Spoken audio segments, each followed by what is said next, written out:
De retour dans l'Africa Newsroom pour la deuxième partie. Notre éditorialiste Joël Monlouis nous a rejoint. Bienvenue Joël. Enfin, et nous sommes toujours en compagnie de Malik Kacha, de Daoud Attal. Tout de suite le dossier du jour.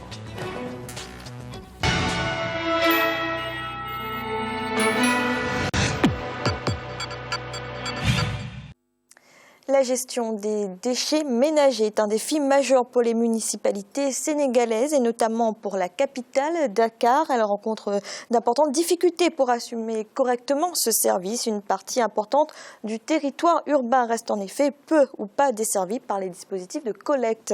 Un reportage notre correspondant El Adjaï. Dakar, la capitale du Sénégal, peine à se débarrasser de ses ordures.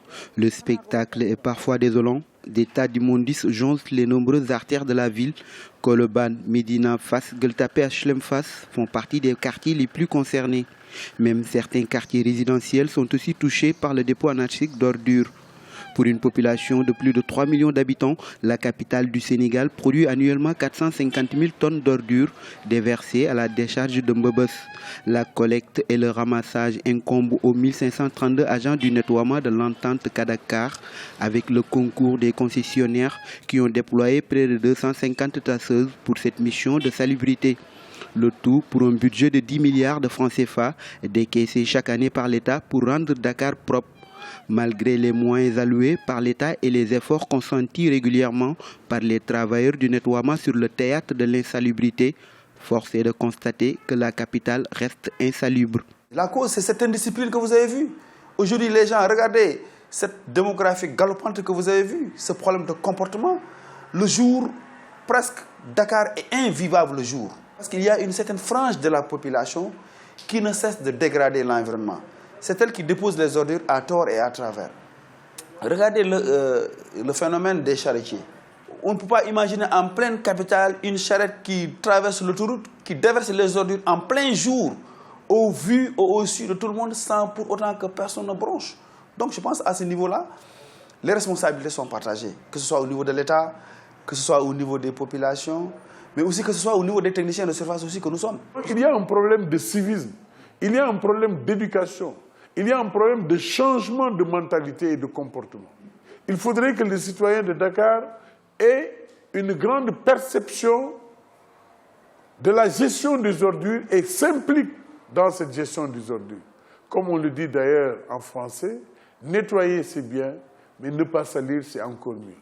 Donc ça se passe dans les mentalités. Le comportement des citoyens est ainsi indexé. La gestion des ordures au Sénégal était une compétence dévolue aux collectivités locales.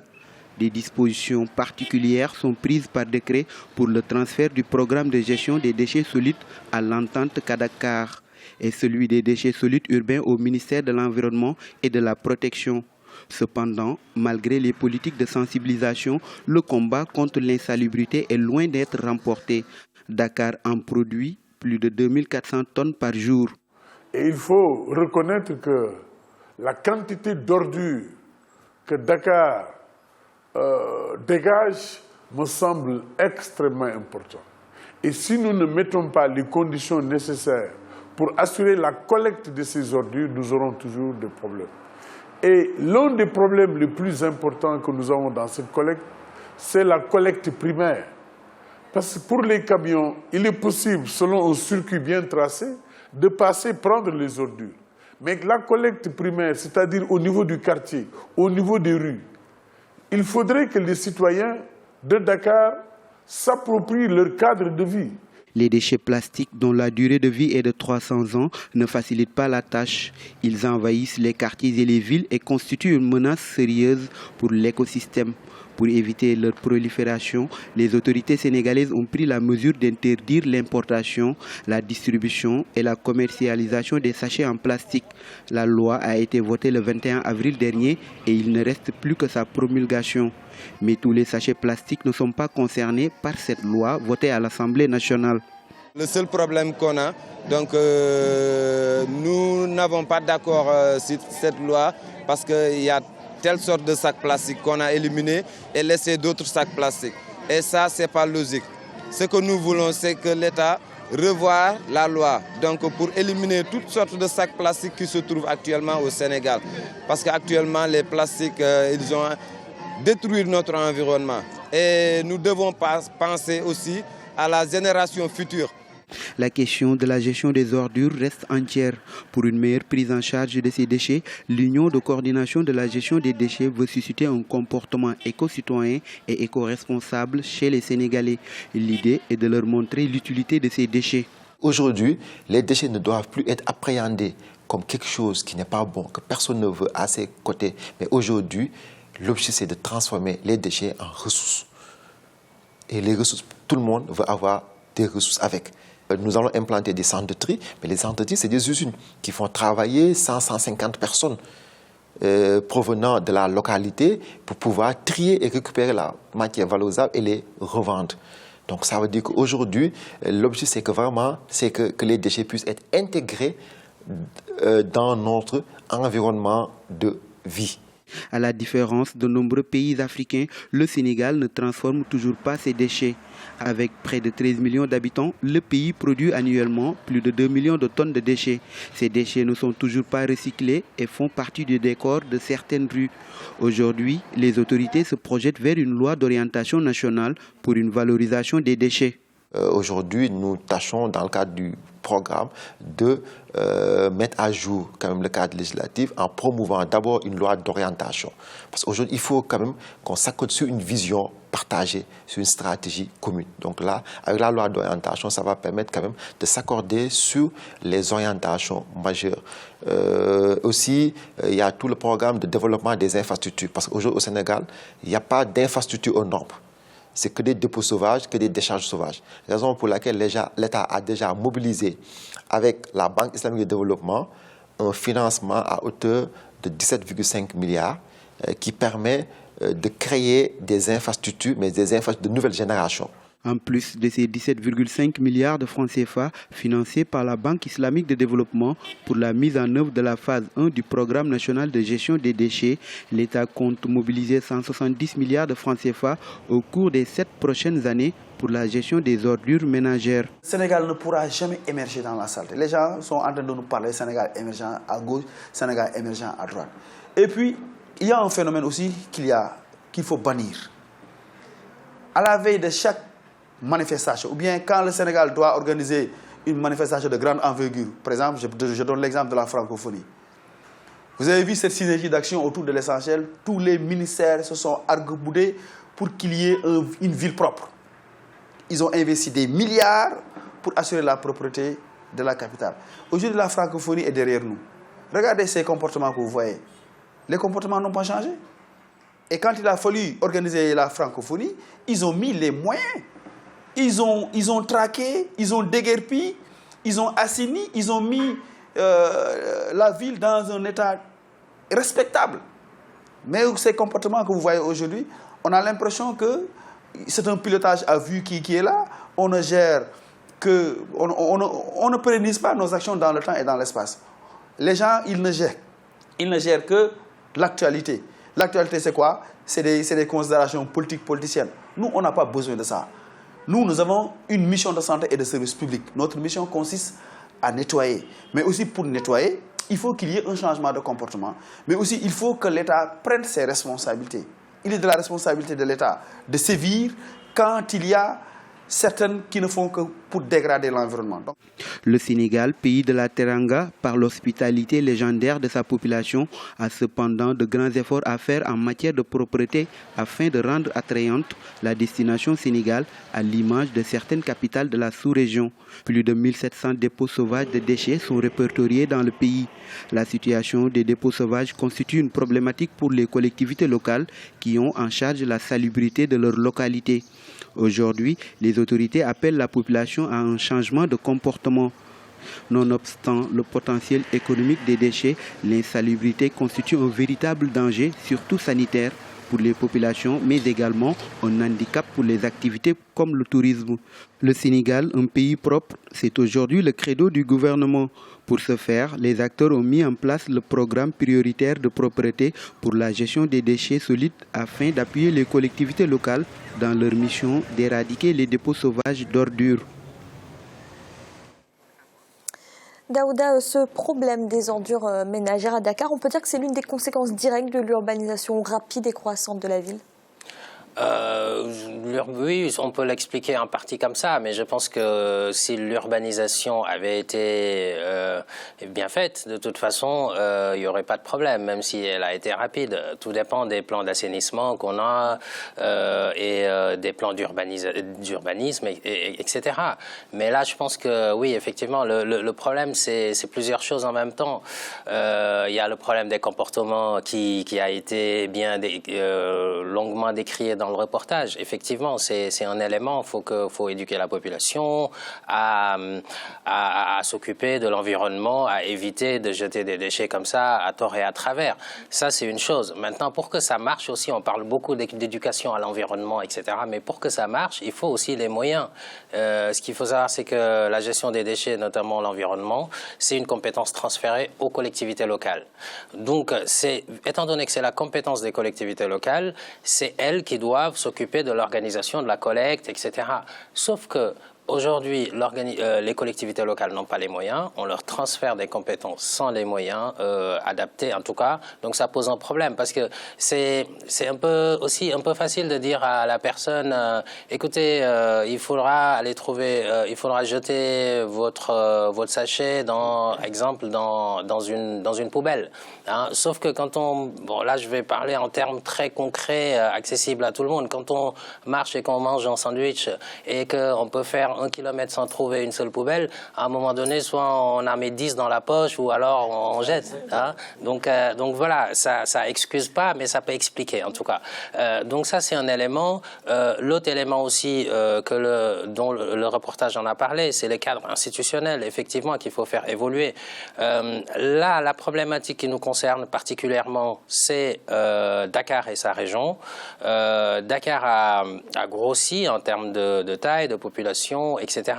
Et donc, il y a ce qu'on appelle l'entente, alors la communauté d'agglomération de Dakar, qui a fait une alliance avec la communauté d'agglomération de Rufisque, qui est un département qui touche Dakar. Apparemment, ils ont mutualisé leurs moyens pour gérer ce type de problème. Maintenant, les communautés d'agglomération, c'est un peu comme le Grand Lyon en France ou la communauté urbaine de Bordeaux, etc. Sauf que, sans doute, il n'y a pas les moyens qu'il faut. Ces communautés, cette alliance en fait entre les deux communautés d'agglomération travaille avec ce qu'on appelle des concessionnaires.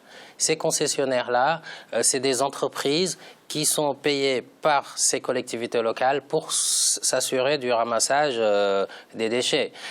Maintenant, il y a eu une grève récemment à cause apparemment de salaires non payés, sauf que l'autre partie dit que non, on vient de recevoir la facture, tout a été payé et on va vous payer bientôt. Donc, je pense que c'est un certain nombre de choses qu'il faut régler, organiser la chaîne, donner les moyens et également, effectivement, comme vous l'avez dit Fanny au début, faire de l'éducation, éduquer les populations à s'occuper de l'environnement. Joël, vous êtes d'accord avec l'analyse que fait Daouda des causes de ce problème des ordures ménagères? Il parlait de civisme, de manque de moyens des collectivités et puis d'absence de politique de gestion. Exactement, ce sont les principales causes. Par contre, je serais un peu moins sévère concernant le manque de civisme de la population que l'on a très bien vu dans le dossier. Je pense qu'avant tout, et c'était le but du programme national de gestion des déchets, l'État est là pour accompagner la population. Et effectivement, il ne suffit pas simplement de dire à la population qu'elle aurait dû faire un certain nombre de choses. Je pense qu'il y a toute une politique d'accompagnement, notamment tout un système aurait pu être mis en place pour donner les outils à la population pour pouvoir gérer correctement ces déchets. Et, effectivement, cet élément n'est pas fait. Donc ça, c'est la première chose. La deuxième chose, on parle notamment de la collecte, mais ce qu'il faut savoir, c'est que la gestion des ordures, c'est une chaîne à part entière. À côté de la collecte, il y a le ramassage, le nettoiement, l'évacuation et également le déchargement effectif des déchets. Donc il suffit que l'un seulement de ces éléments se dysfonctionne pour que la chaîne globale ne fonctionne plus. Et je pense qu'effectivement, on est en présence d'une situation où on a ponctuellement un ou plusieurs éléments qui vont mal fonctionner et qui vont entraîner un blocage complet. Ensuite, la dernière chose concernant le côté financier, la ville de Dakar a fait partie des villes qui ont pu bénéficier, ce qui est très marginal, de l'appui de l'État. Donc de dire, parce qu'elle faisait partie de l'étape 1 du programme, donc de dire que la ville n'a pas eu les moyens nécessaires pour permettre de mieux gérer ses déchets, à mon avis, est inexact. Il faudrait peut-être se poser concrètement la question de l'allocation effective des différentes sommes que la ville de Dakar a été reçue et comment elles ont été effectivement utilisées. Alors Malik, par rapport à ce que dit Joël, alors finalement c'est quoi? C'est un manque de moyens ou c'est la politique en elle-même de gestion, de collecte des déchets qui est malmenée? Je ne peux pas dire que je partage les deux avis. À mon avis, le manque, je pense, d'investissement de l'État dans les structures, justement, pour permettre la collecte efficace des déchets est la cause principale. Bien sûr, Daouda a évoqué longuement les problèmes d'incivilité, il faut les souligner, on ne va pas s'en cacher.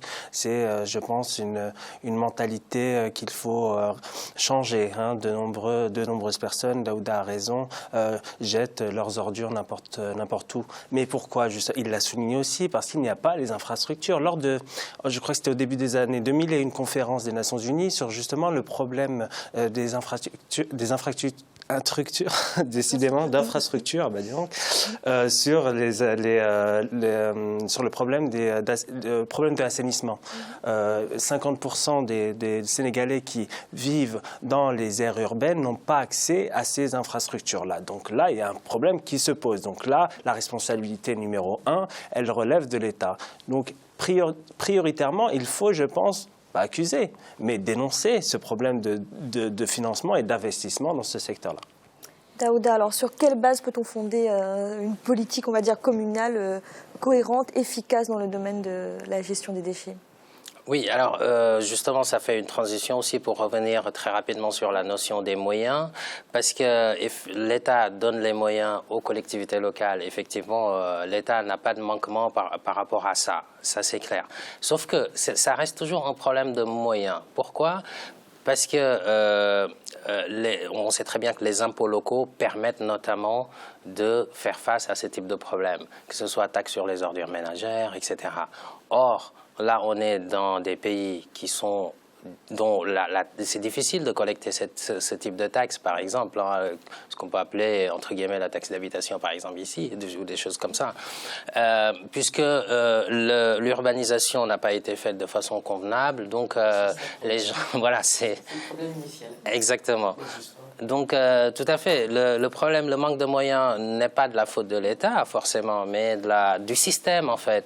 Donc, ça me permet de répondre à votre question, Fanny. Qu'est-ce qu'il faut faire? Moi, je n'ai pas la solution clé en main, mais en tout cas, il faudrait, à mon avis, davantage collecter les ressources, notamment ces impôts locaux, hein, puisque une municipalité doit investir dans l'éducation, dans le traitement des déchets, dans le développement local, dans un certain nombre de choses. À un moment donné, les collectivités locales font des choix, mais l'environnement reste quand même une grande priorité. Mais là, je pense que... Et puis, il y a les financements extérieurs, grâce à des partenariats aussi qui sont possibles. Donc, bon, je ne pense pas que la situation soit si catastrophique qu'on le pense, mais il y a des efforts à faire et j'espère que les collectivités locales trouveront les moyens à la fois matériels, humains et techniques, justement, et y compris la sensibilisation. Ça ne passera que par là. Joël, vous êtes d'accord, les moyens par une meilleure collecte des impôts locaux? Je pense qu'effectivement, ce serait un axe intéressant à envisager pour permettre justement une meilleure gestion des déchets. Mais je pense aussi, ça a été légèrement évoqué dans le documentaire que nous venons de voir, il faudrait justement que les pouvoirs publics décident d'utiliser cette potentialité économique au niveau des déchets, c'est-à-dire envisager les déchets comme un produit économique et pas seulement comme une charge pure et simple simples auxquels ils doivent répondre. Parce que exactement, d'une part pour le bien-être de la population, donc ça c'est très important. Ensuite, d'un point de vue environnemental, pour toutes les conséquences néfastes qu'il pourrait y avoir. Et enfin, c'est vraiment le cercle vertueux pour les retombées économiques qu'il pourrait y avoir pour le pays.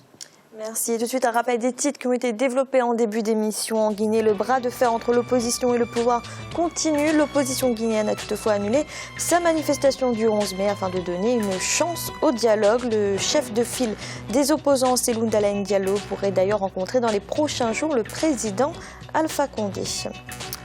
Et le 15 mai, très attendu au Mali, c'est à cette date qu'est prévue la signature de l'accord de paix pour la résolution du conflit au nord du pays. À quelques jours de ce moment crucial, les Maliens s'interrogent notamment sur la présence de l'ensemble des groupes rebelles à cette cérémonie de signature.